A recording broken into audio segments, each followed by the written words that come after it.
Despite missing their star player, Haaland Marcus Rose, Borussia Dortmund was surprised by another Borussian youngster.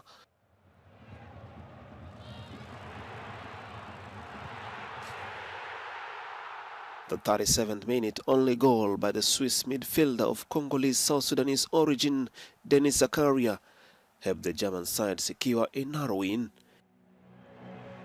Meanwhile, RB Leipzig, who had lost 2 games and drawn 1, had a fabulous Saturday when Christopher Nkunku and his teammates crushed the Hertha Berlin 6-0.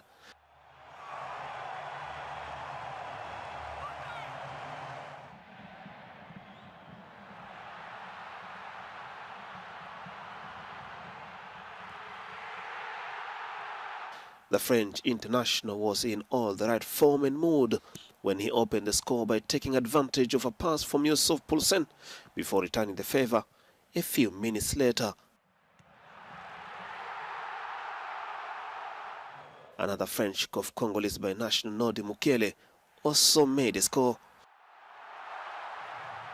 Christopher Nkunku made it 5-0 in the second half with an unstoppable free kick. Finally, the Malian international Amadou Haidara closed the chapter to make it 6-0.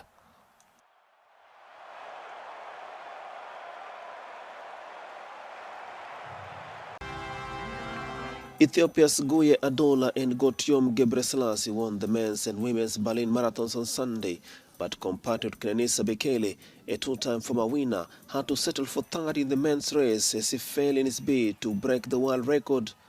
Adola won the men's race in an official time of 2 hours 5 minutes 45 seconds, well short of Eliud Kipchoge's world record of 2 hours 1 minute 39 seconds set in German capital 3 years ago, with second place Bethel Yegon of Kenya 29 seconds behind.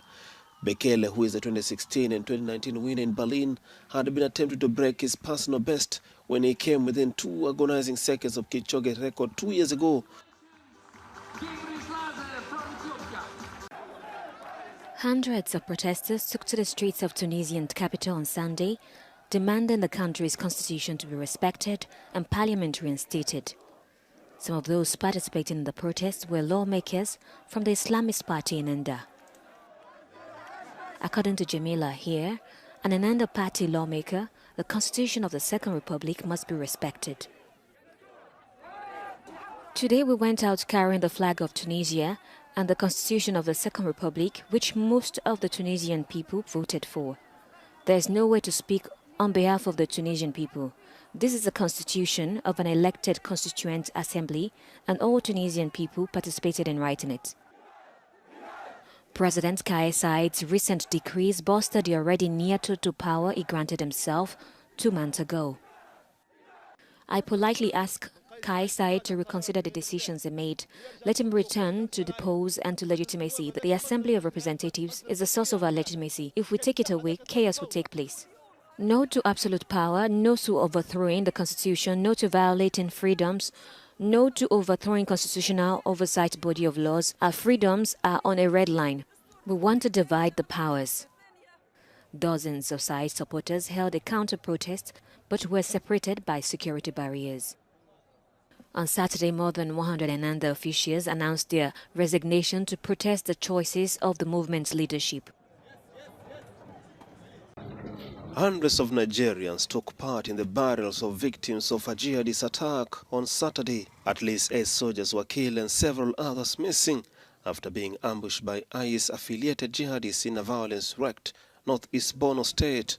A military convoy came under rocket fire by Islamic State West Africa province ISWAP militants as it made its way between the town of Dikwa and Mate in the Lake Chad region, according to some sources. We are not even sleeping. Even in the night, midnight, when you come, you will see hunters on the road participating. When there is any attack, if we call, there will be all of them set up and face the Boko Haram insurgency whenever they come, at any location. Since 2019, soldiers have shut down some smaller army bases and moved into larger fortified garrisons known as super camps in an attempt to better resist militant attacks.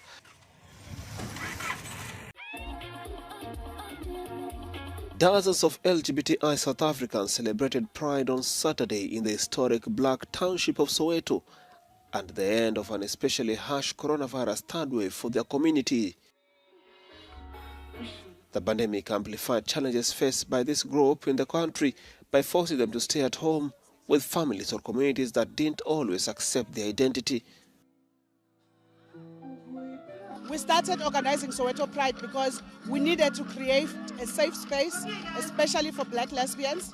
So any Soweto Pride is a space where we raise awareness, claim the streets that we live in, because a lot of hate crimes are happening around South Africa.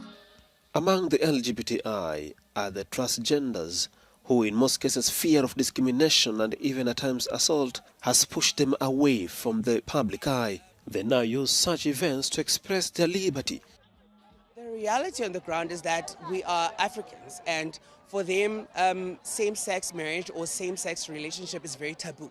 It's still taboo. Even to my parents, they were very taboo to it, and I had to sit down and actually teach them. We get a lot of people saying, I cannot come out. My mother has turned against me. My family is against my sexuality. I can't be with the person that I love because my family is just against my sexuality. So it is a major problem coming out. It's a long way to go. The Soweto Pride event was a boost for the LGBTI community to have the city of Johannesburg help sponsor the 17th annual Soweto Pride, a place highly symbolic of struggle in the young democracy.